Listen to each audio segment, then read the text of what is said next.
Political Buzz, your rapid-fire look at the best political topics of the day. 3 questions, 30 seconds on the clock, and playing today, CNN contributor Maria Cardona, SiriusXM political talk show host and comedian Pete Dominic, and Republican strategist and columnist for The Hill newspaper, Sherry Jacobus. All right, guys, first question.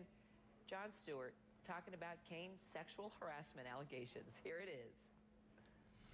If he's telling the truth, he's just a nice church-going guy, and everything he does now is tainted by these allegations. That clip of Herman Cain smiling at the end of his political ads? Oh, that just looks dirty. That commercial's just always going to play with different music in people's heads now.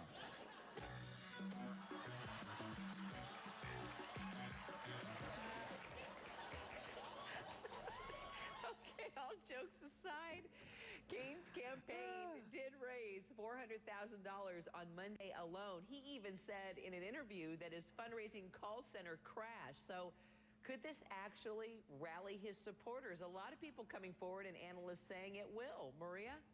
Well, clearly it has, if those are the kinds of numbers that he's raising. But the question is, Kira, what is coming next? That you already have one of the women that is accusing him of sexual allegations, sexual harassment, that she wants to come out and tell her story. So it depends on the next steps. It depends on how he handles it. I would be more worried if I was a supporter of his, of the comments that he's made that clearly indicates that he's not ready to be commander-in-chief. Just yesterday, or this past Monday, he talked about how he's worried about China becoming a nuclear power. Hello, China's been a nuclear power for decades. All right, Sherry? The question for GOP primary voters regarding Herman Cain, is he more like Bill Clinton with regard to Paula Jones and the other situations with Clinton? We know Democrats were just fine with that. Or is this more of a Clarence Thomas situation where it's a one-off? Now, the problem is there seems to be some question whether there is a second woman. Usually stories like this need more substantiation. You have to show a pattern, and Politico might have a problem with that. I know a lot of reporters behind the scenes are checking that out. If it looks like it's just one allegation and this woman was not even spoken to in advance, and they maybe scraped up the innuendo of a second woman and the NRA is not coming forward, Politico has a problem and Cain lives to fight another day. Pete?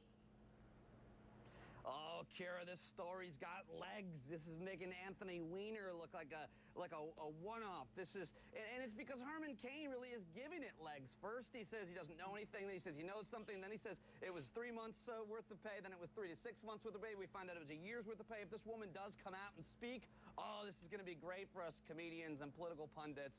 But you have to wonder who's giving money based on this. I don't know. I mean, there is a sliver of his supporters that might love the idea that women, that he says women are harassing him, or that women say they're harassing him. I don't know. Is it a misogynistic element?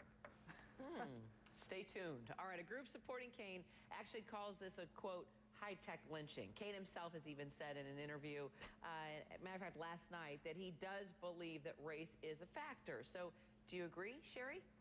You know, again, it goes back to whether this turns out to be a Bill Clinton situation or a Clarence Thomas situation. If there is no second woman, and this story is only half-baked and Politico ran a little bit too soon with it, or if that's all there is, then I think there is some credibility to the charge that Herman Cain is being targeted because he's a Republican African-American, and that just simply won't be tolerated.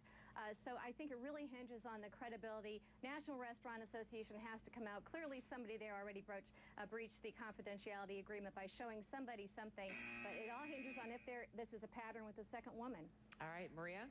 That's an insane allegation, and it's offensive that his supporters would even connect this to a lynching. They need to go back and study exactly what a lynching was. A lynching was torture, it was murder, it was hangings. This is not what this is. This is big league politics, and Herman Cain and his supporters need to stop whining, need to put on their big boy pants, take a class in crisis communications or 3, get out all of the information to get in front of the story if he wants to survive, and move on. Ooh, Maria brought out the big boy pants. Pete? Perfect segue.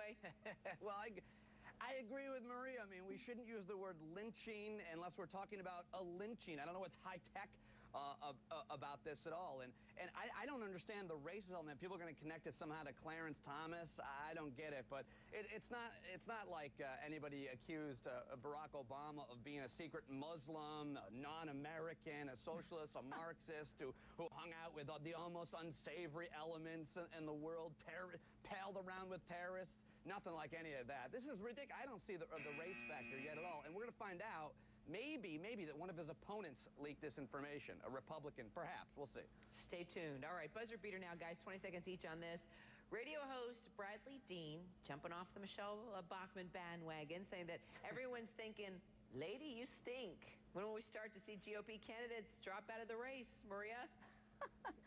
That's an interesting question, Kara. I don't know, but I will say this. I am starting to get a little offended at everyone's going after Michelle Bachmann. This guy who said that she stinks, did he see Perry's latest speech? Oh my God, talking about stinking. Has he heard about Romney's latest flip-flop? Has he seen Herman Cain talking about how he's worried about China being a nuclear power? Talking about stink? It's all over the GOP candidates. Sherry?